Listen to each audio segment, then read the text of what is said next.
وسهلا ومرحبا بكم إلى قناة معلم حذار.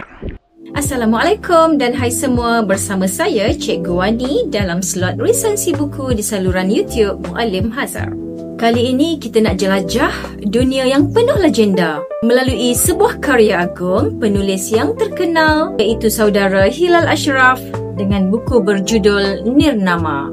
Dalam dunia tanah semenanjung yang penuh pergolakan, muncul seorang pendekar tanpa nama.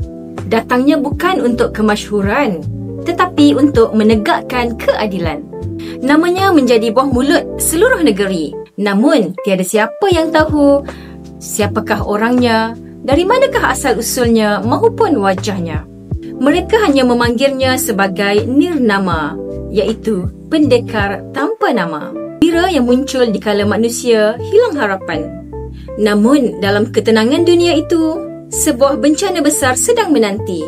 Apabila wilayah Utomo jatuh ke tangan kerajaan Semutar Putih, kuasa yang mengancam keamanan jagat suci. Nirnama sekali lagi dipanggil untuk bangkit.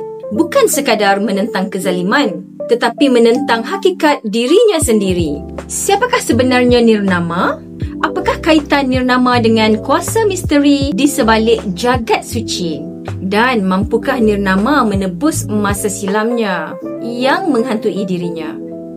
Hilal Ashraf melalui karya ini bukan sekadar mencipta dunia fantasi, tetapi dunia yang syarat dengan makna, perjuangan, prinsip dan nilai diri.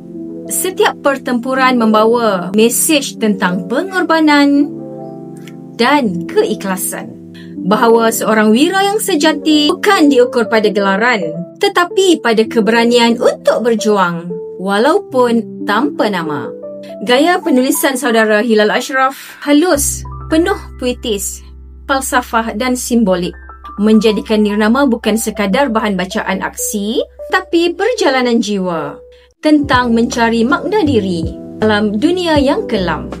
Kalau anda gemarkan kisah perjuangan seperti Samurai X atau The Witcher versi Nusantara, Nirnama ini akan membuatkan anda kagum. Kerana di sebalik pedang dan darah, terselip pelajaran tentang iman, amanah dan harga diri, sebuah kebenaran.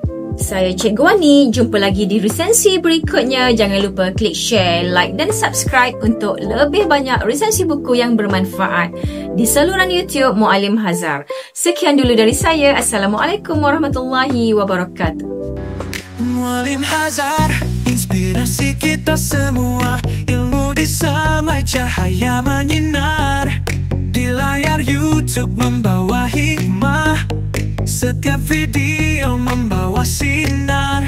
Dengan suara